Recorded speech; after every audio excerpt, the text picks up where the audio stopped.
Voilà, chers internautes, voici l'image d'un bateau qui a causé incident dans l'aéroport international d'Enjili. Il a quitté le président de la République, il a quitté le président Fachi.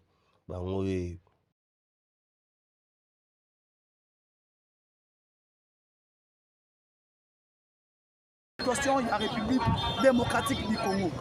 Mingi bazo mituna le mokonza mboka bimi Brice Kazal. Parce que bato ebele bazela ki lelo bazela chef de l'État na stade. Na match à Léopard. Mais batala bo chef de l'État, lobby na butu chef de l'État bimi. Où est parti Félix Tshisekedi? Aza wapi? Ebele babengi président Félix akewa. Situation ya ouvrir réseau le kandenge nini. Président Zalagi na Malabo, na Guinée équatoriale. Qu'est-ce qui s'est passé na Guinée équatoriale? Moi, na mboka Moustapha, bete biloko. Koto yo na Uvira, eza ya koyinda moto ezopela na niveau territoire Uvira. Moment na zo bisabino bandeko na ngai, Uvira eza na inquiétude makasi. Et inquiétude wana euti wapi? Bokoyo kango awa journée ya lelo. Na ba émission na biso na direct au bozo na biso na kati manaka na biso chaîne na biso Congolais Telema bande konanga ba Congolais tokoye ba vérité mboka Félix Tshisekedi accueilli a bengisi sur l'invitation ya président de la République ya mboka et président de la République a bengié ba keko solo la nini ne parmi matière on a été passé la bino na journée à l'élo. À part Rwanda, situation ya pinga izo kenendengeni. Ebele babengi ngai situation ya pinga. Président Félix Tshisekedi Moustapha ndeko mona mboka lobela biso. Nini eleki na pinga? Yebisa biso na Masisi, yebisa biso na Kichanga, yebisa biso na Kibumba. Nini eleki? Parce que mutu nyonso sengi na tongo ayeba situation ya mboka nezo kenendengeni.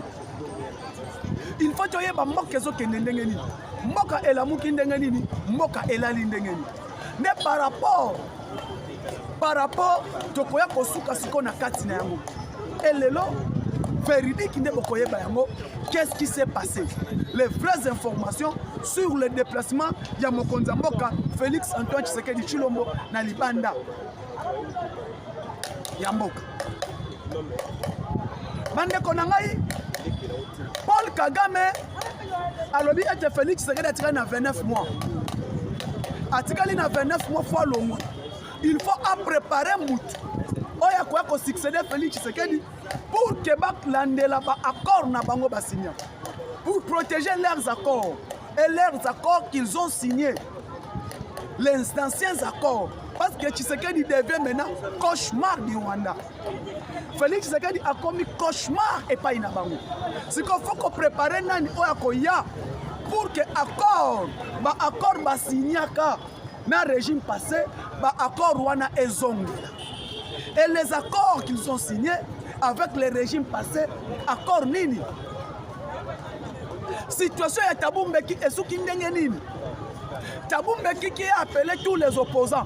Bakutana na Afrique du Sud, ba solola. Parce que accord autoza na accord à San City, c'est le fruit ya Tabumbeki. Ne accord oyo bomimboka. Accord oyo ermakena na 1+4. Oyo Etienne Tshisekedi a telemelaka. Parce que 1+4 boyebi. Qu'est-ce qui s'est passé na accord ya San City? Et Tabumbeki voulait tokende na San City D. San City D, nde bomoni, il a envoyé les invitations na Moïse Katumbira, na Kabilira, na Ruberura, na Kamerera, na Eberandara, bango tu bakutana na San City. Bakutana na Afrique du Sud. Et leur rencontre en Afrique du Sud pour parler de San City Day. Et c'est lui qui veut appeler tous les Congolais. Bakutana en Afrique du Sud, c'est l'ancien président sud-africain. C'est la fondation Tabumbeki. La fondation Mbeki. Lui-même Tabumbeki, na kati Afrique du Sud, il a été chassé du pouvoir. Batubaye bien moté. Tabumbeki a signé sa mandat, il a été chassé du pouvoir par rapport à son incompétence. La constitution que nous avons aujourd'hui, si tu as solo na bino tobeka li solo, ba ebozo la ndangai. constitution Otozanango il y a 2006, il y a 2003, 2004. C'est le fruit, il y a Taboumba qui est Afrique du Sud. La constitution Oyo est consacrée à Etekambo Kalibanda. La constitution Oyo Lelo, le pays est en danger. C'est grâce à fruit, il y a constitution Oyo Barwande, Oyo va imposer biso par Tabumbeki et Kabila. Bolobi pourquoi? Oh Banamboka. Lelo bazolo ba être président Moustapha Beta Biloko. Nako Beta Biloko. Nazo Beta Biloko lelo. Je vais vous expliquer qui est Tabumbeki. Et l'accord en Afrique du Sud, c'était le plan à Salaka 1+4 où on a vendu la République, la place il y a vice-président, chargé il y a intérieur, défense et sécurité. C'est Tabumbeki qui a fait que Roubero Azwa Yango. Parce que Tabumbeki lui-même est 50-50, les gens ne savent pas.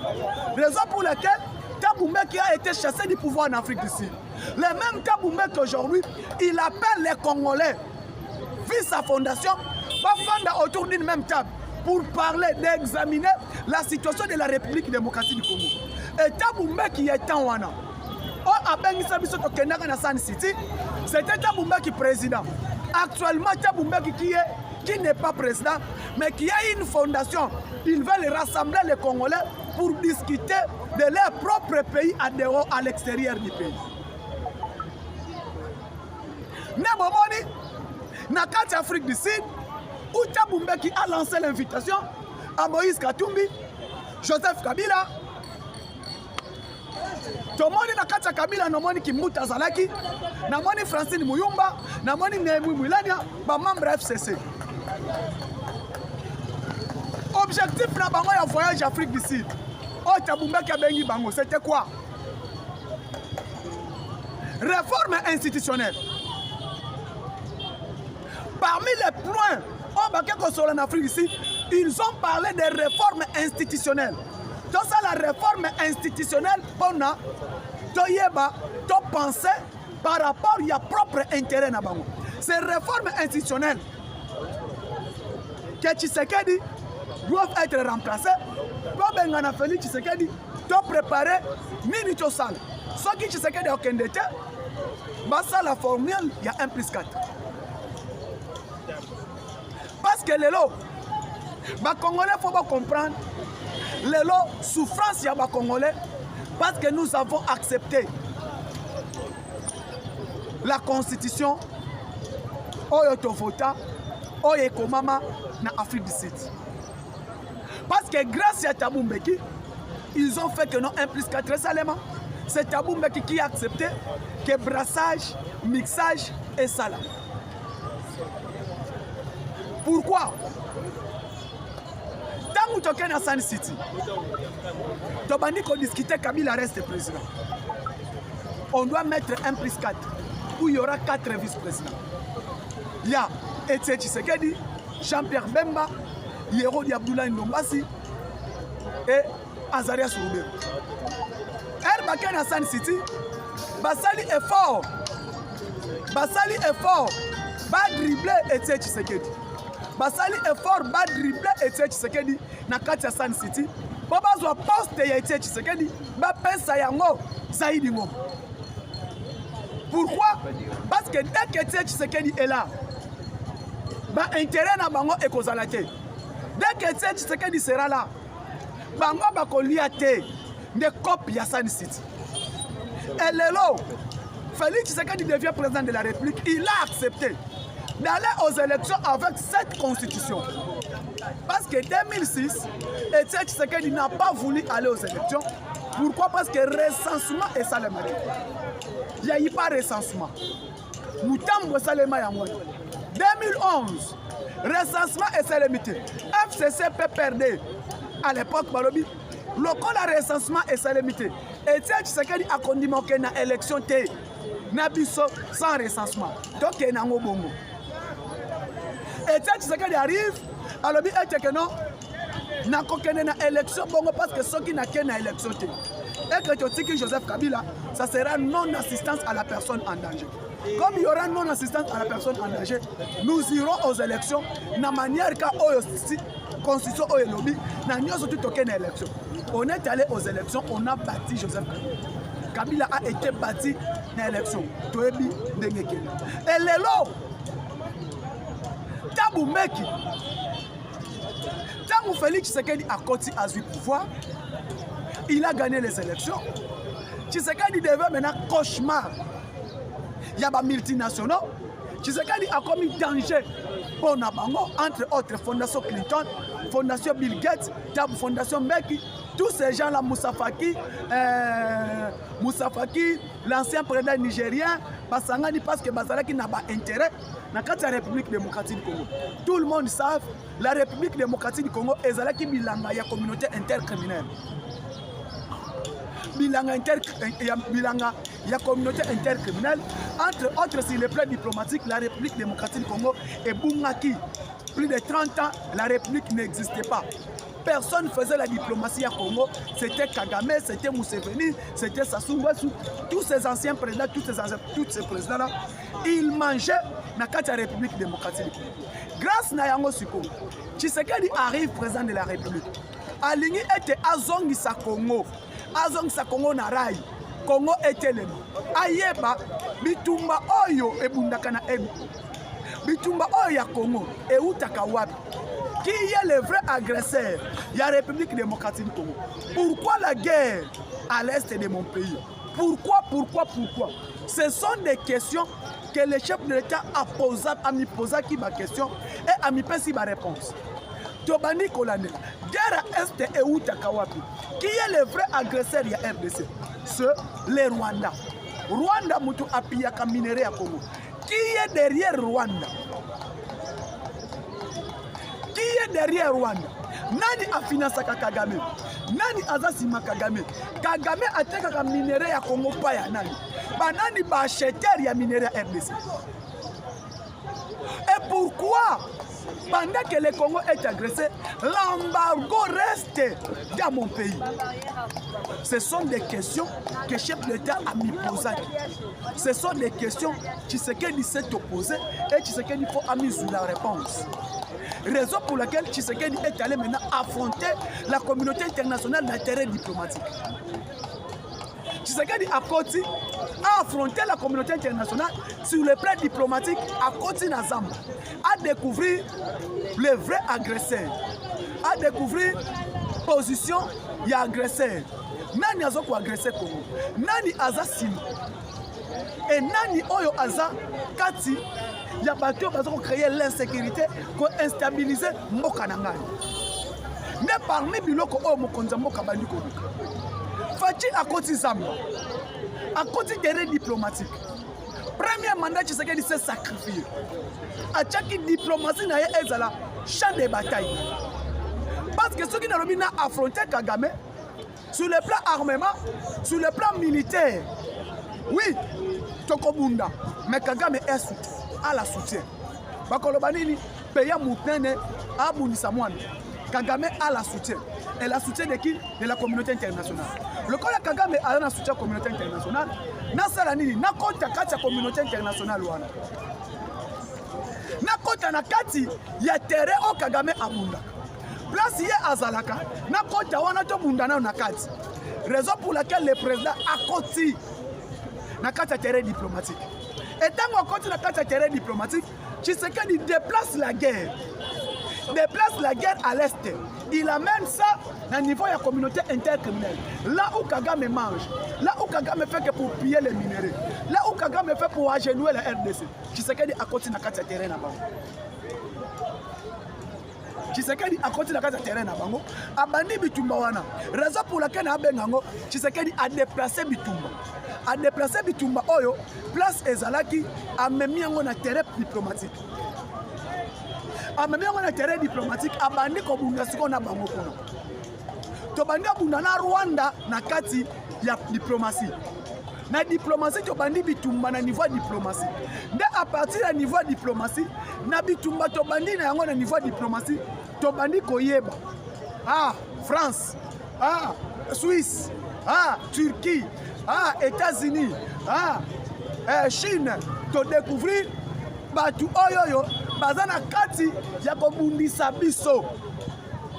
Bato babundisa ka Congo. Ba vrai acheteur ya minerai ya Congo, eza nani nde tobandi koobtenir tokei na niveau liboso. Un, première des choses, quoi embargo au Congo azalaki nango. Il y a eu l'embargo. Le Congo était sous l'embargo de la communauté internationale. Non, il y a cher à Bahar. Tokoyi kosomba minduki. Minduki au foto bundanango, tokosomba minduki te. Ba pesa biso embargo, pas question de somba minduki.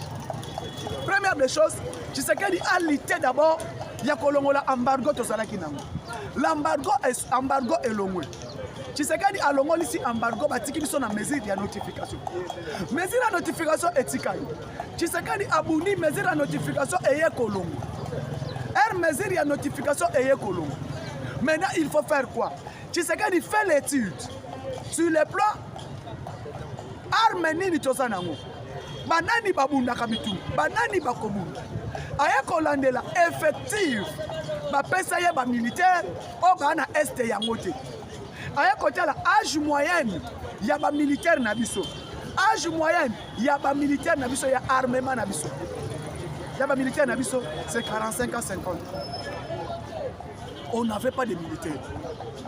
Tu sais qu'il lance recrutement en masse. Elle a lancé recrutement en masse. Tu peux obtenir des ambassadeurs dans l'armée.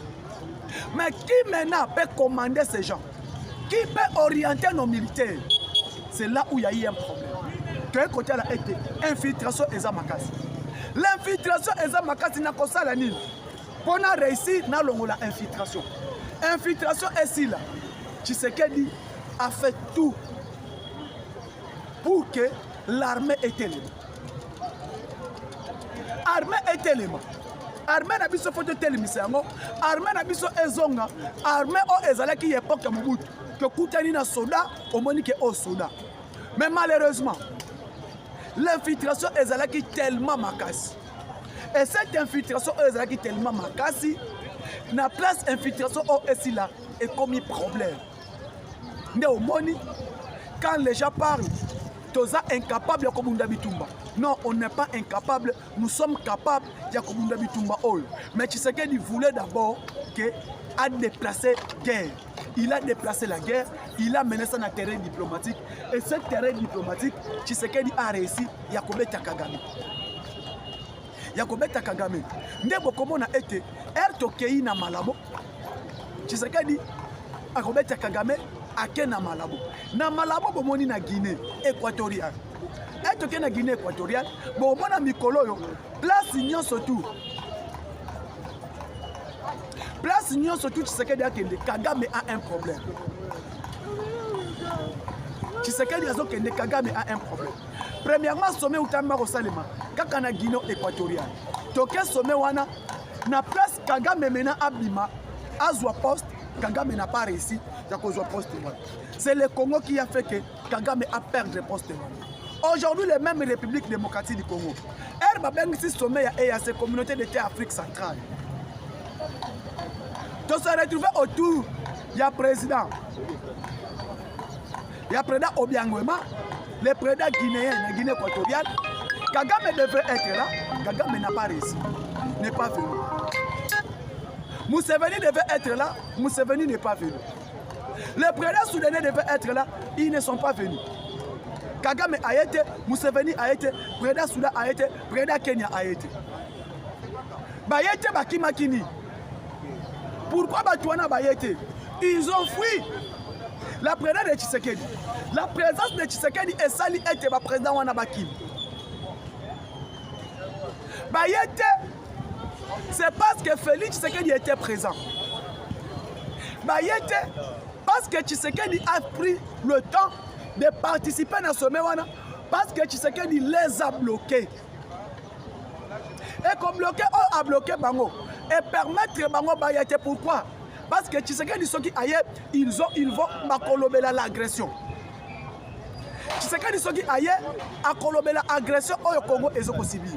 Mais au moni, moment tozali président la Guinée équatoriale, alors que le Komoko, azo senga sanction ya Rwanda.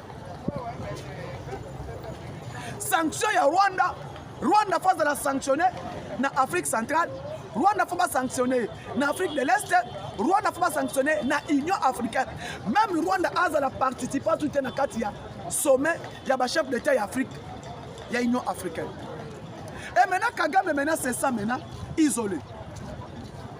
Tshisekedi a réussi à faire isoler Kagame politiquement et diplomatiquement. Aujourd'hui Félix Tshisekedi a réussi à nommer un ministre des Affaires étrangères. Un ministre des Affaires étrangères qui connaît Kagame, Ayabi Nani Alia Kana Kagame. Et là, terrain diplomatique à Félix Tshisekedi, comment est réussi parce que la voix de la RDC est attendue partout. Parlons maintenant de Gassita.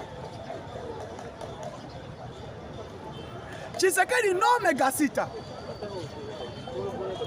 commandant des opérations chargées à renseignement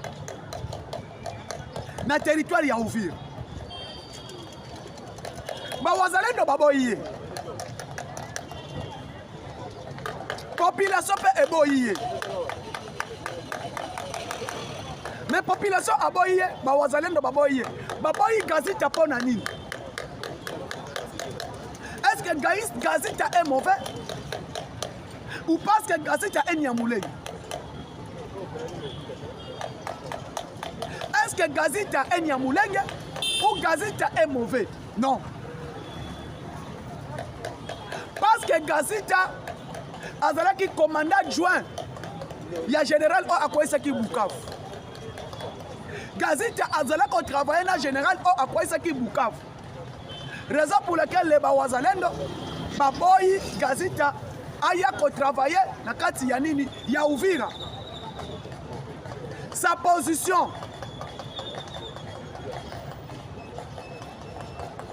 na ye, vi moyen na ye, manière ya kosala la musala, na esali ete population ya Uvira, na Bawazalendo bateleme la général de brigade Gassita. Ce n'est pas que parce qu'il est Mouniamulenge, la population va lobby boyer. Il est rwandais. Nous n'allons pas accepter ce qui est arrivé à Bukavu et Yana Uvira. Parce que Uvira est un dernier rempart. Dès que Bakoti Uvira, ils vont récupérer Kalemi, ils vont récupérer Maniema. Alors, nous ne voulons pas que Gassita commande les opérations ici à Uvira.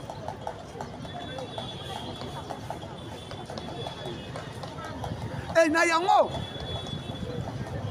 je vous dis, ce n'est pas tribalisme, mais population, elle est comme un général. Il y a brassage et il y a mixage dans le niveau de l'armée de la République démocratique du Congo.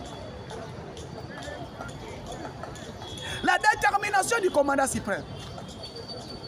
Félix Tshisekedi a nommé Gassita, mais Félix Tshisekedi a coûté Gassita dans l'armée. Il était dans l'armée.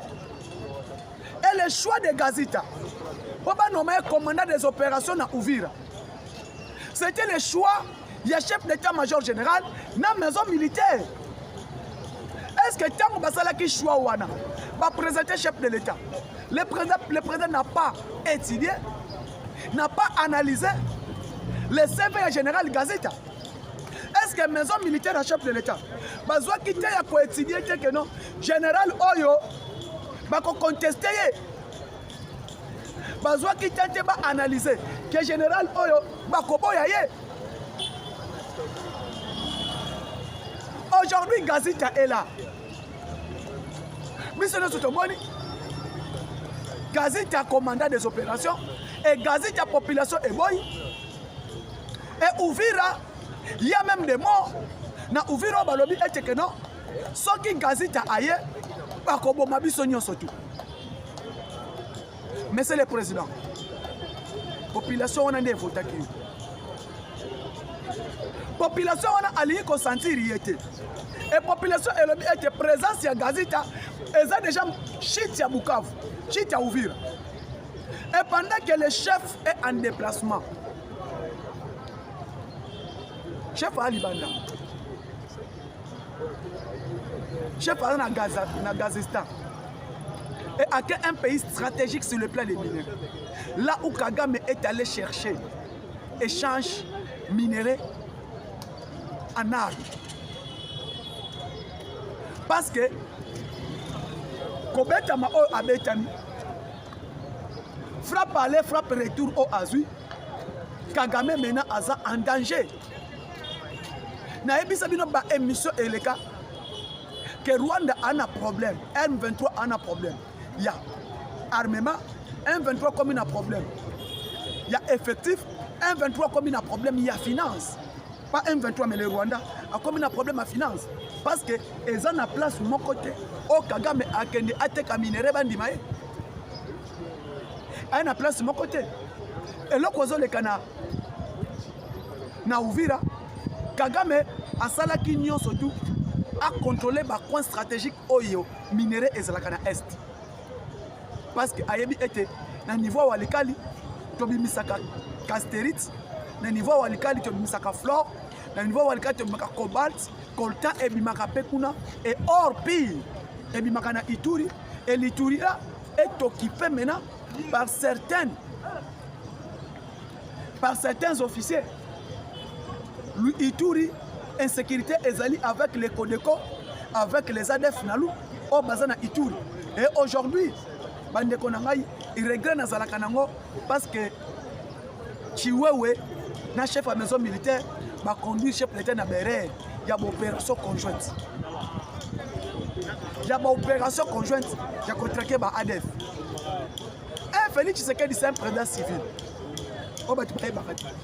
Tshisekedi n'a jamais fait une école militaire.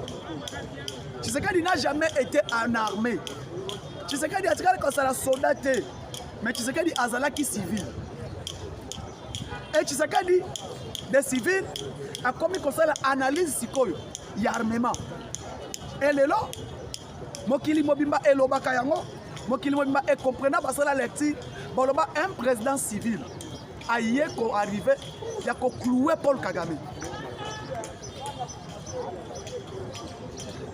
Et Paul Kagame est cloué, Rwanda est cloué, parce que Tshisekedi a dérwandalisé le système ya Kagame.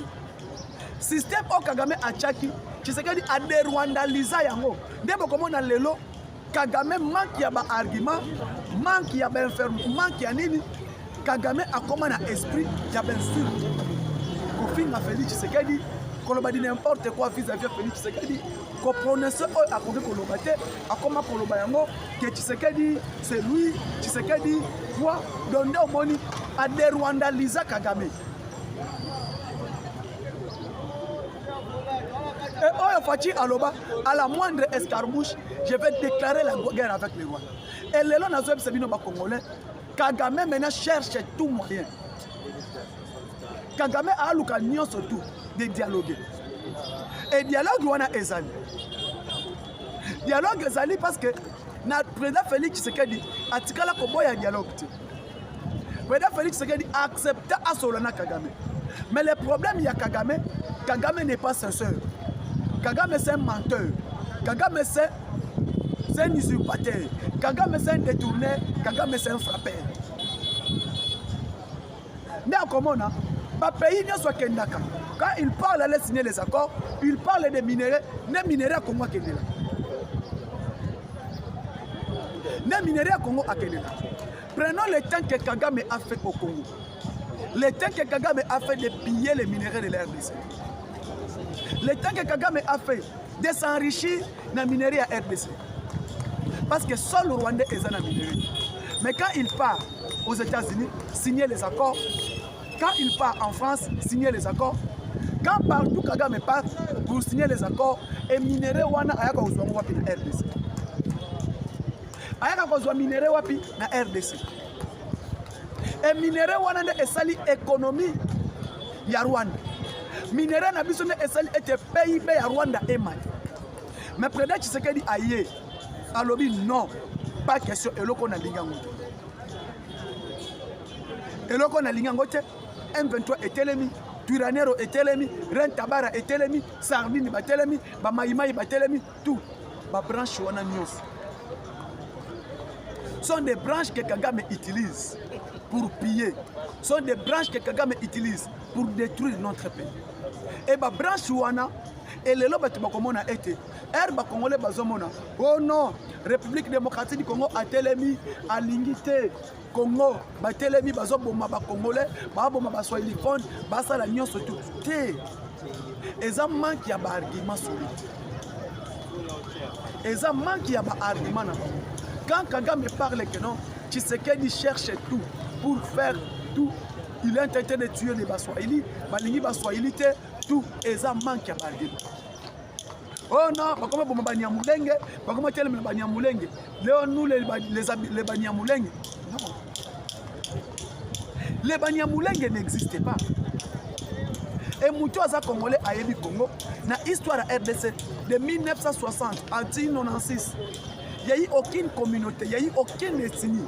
Na Congo babenga bango Banyamulenge.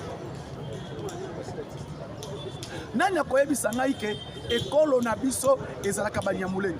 Il n'y a aucune ethnie de la Congo que cette ethnie est appelée les Banyamulenge. N'existe pas, c'est n'importe quoi. Les Banyamulenge n'existent pas. Mulenge eza batoyo eza ngomba. Ngomba wana ya Mulenge eza na Sud Kivu. Maintenant tous ces gens-là, tous ces Rwandais-là qui ont quitté Rwanda, qui sont venus au Congo, bakena pour se réfugier tout autour de Mulenge, ne bami comme ça les Banyamulenge. Mais pour parler qu'un ethnie, un tribu qu'on appelle un ethnie au Congo, un tribu au Congo, que tribu on appelle Banyamulenge et Zalakate. Mais le cas Kagame aza malin, Kagame aza frappé, Kagame aza volé, Kagame a détourné. Mon monde a été bakei, oh nous sommes les Banyamulenge. Nous sommes les Banyamulenge. Banyamulenge wana banani. Oh Tshisekedi batunaye ba Congolais balingi komona ba Rwandais te, balingi bisote, balingi ethnie na bisote, balingi milité. Non. Mais au moni a combien côté na Congo le kola azangi ba argument. Et comme était ba bon baso téléphone. Et le wana oh non balingi Banyamulenge na mboka na bango. Tshisekedi a déjà dit. Fachi azala malin à Londres. Alors ba était que Banyamulenge baza ba Congolais. Ils sont des Congolais. Comment un Kagame qui peut quitter chez lui? Il faut protéger les Congolais dans Mboka. Voilà le reverse ou le reverse que les Banyamulenge sont des Rwandais.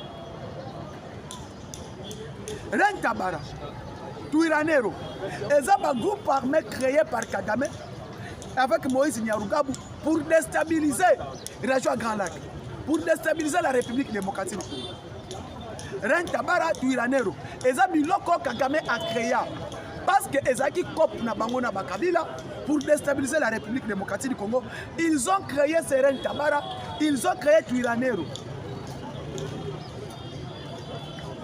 Ndeba yana mission aya nango ya ko contrer Congo, ya ko balkaniser Congo, ya ko luka moyen tout. Mais comment na Kagame aujourd'hui parle, il faut pas revoir les limites nationales.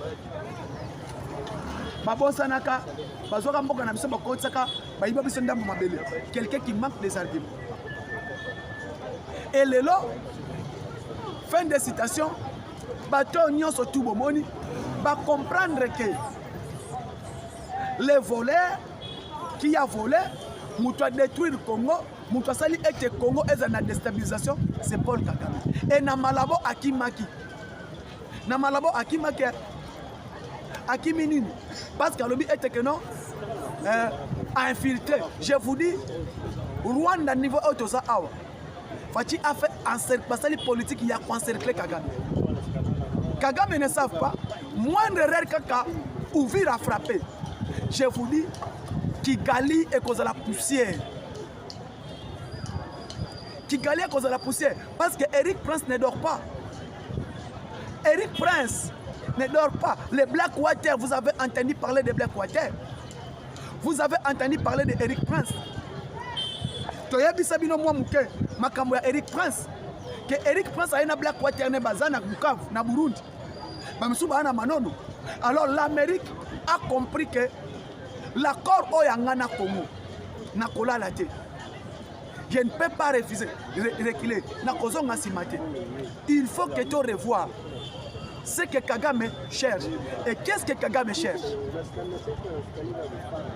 Et malheureusement, il y a certains Congolais qui ne comprennent même pas. La situation à Rwanda, et ça que Oyo Kagame alingaki azui ya moté. Lelo Félix Tshisekedi a contré na ba point nyonso. Politique, diplomatique, Félix Tshisekedi a contré. Et aligné a manipulé certains Congolais pour parler que les Congolais ont bazar mal intentionnés, les Congolais ont bazar un argument de Bangwana. Prenons le cas. Soit Batoulette, Moïse Katumbi, Vital Kamel. Est-ce que ces gens-là peuvent parler du bonheur de la RDC? Batouna bakolobe la Congo, bakolobe la Congo mukolo mokote. Et tala bango mona été, bango tu balinga ke na Afrique ici. Pourquoi? Parce que Baïb était leur maître est là. Leur maître est là. Ba Moïse Nyarugabo. Bakolobe la Congo balamu. Non. Raison pour laquelle ils ont accepté de tuer les Congolais au profit de leurs propres intérêts. Moïse Nyarugabo, Claude Nyarugabo, Ozui, Azalias Ruberwa, tous ces gens-là, tous ces peuples. Et si Koyo, Baeko nini était, ba Congolais oyoyo, bazana posa ya intérêt à mboka na bango, de ba Congolais ba telemi vis-à-vis à chef de l'État. Et bah comme on a une union sacrée, et ça libre. Non, ce n'est pas ça.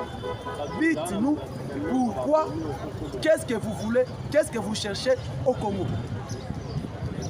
Et malheureusement, le loba argument na bango surtout et quoi il pourquoi? Parce que la détermination il y a Félix Tshisekedi Tshilombo, la détermination à commandant suprême à l'objet était pas question, minerai pas question, pillage pas question, et pillage on a Fachi Aboy ils ont créé un problème, ils ont créé un problème.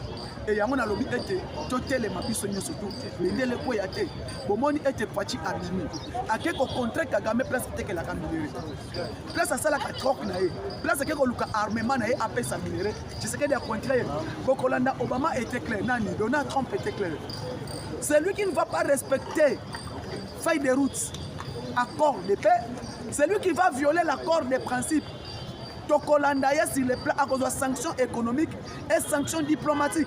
Et Kagame a coûté minamo. Sanctions économiques, biloko eteka moya teka ngoza soute. Totele mabisonyo surtout. Bendele ko ya tête ko pour le colo. Merci beaucoup na baino surtout. Bolandi biso na ta auto parler sur la situation du pays, sur la situation économique et politique ya mboka na biso. Abonnez-vous, partagez, likez l'émission.